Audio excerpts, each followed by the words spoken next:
Grigorash. I just finished doing nails for NAILPRO magazine for February cover. And I'm Jennifer Carafano, Managing Editor at NAILPRO. Welcome, Teana. We're so glad to have you. Thanks so much for coming in. Teana, what inspired the nails for the cover?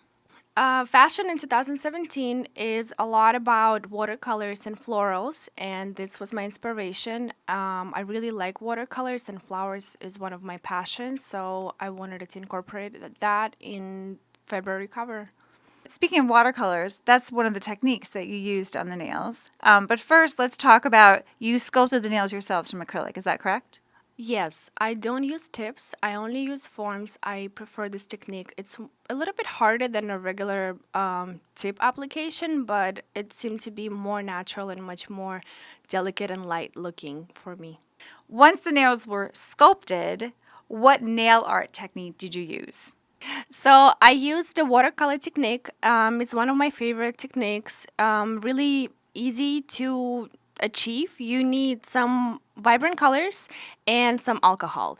First, you apply one thin line of, let's say, hot pink, and you need to dilute it with a thinner brush to pat it on the sides of that line. Once you dilute the color with alcohol and achieve that desired watercolor effect, you need to cure it with UV or LED lamp.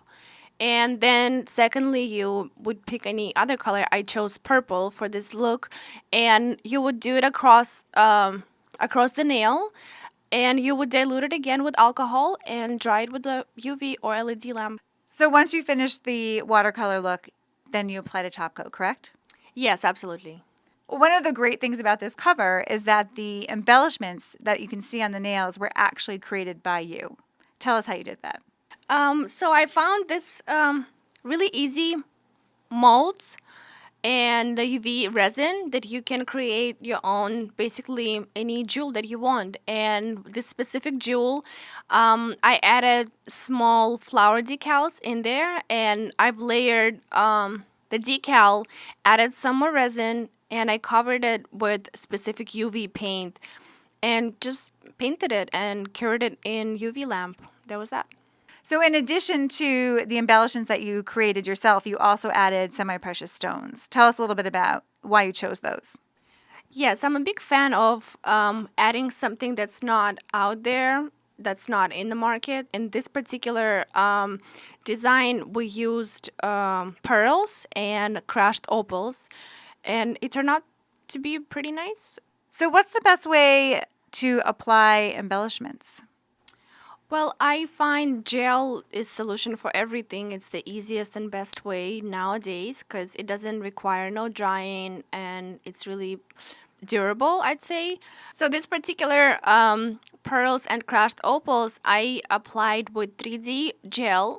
First, I applied little pearl of the gel on the nail, and I placed my pearls, I placed my crushed opals, whatever design I wanted it to achieve with it, and then I cured it with UV light.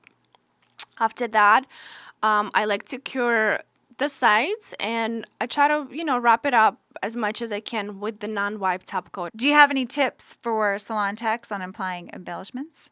Just remember to keep the bigger embellishments by the root of the nail. I recommend it to use it on the middle or ring finger, maybe pinky sometimes. That'd be easier for clients to use, more durable. And I would definitely recommend to wrap the bigger embellishments with more gel around it, just to make sure it stays on stronger and longer. Well, the nails look fantastic. We're so thrilled to have you come in today. So thank you so much, Teana. Thank you so much. I had so much fun, and it's such an honor to work with you and have a cover with NAILPRO. I'm really honored. Thanks a lot.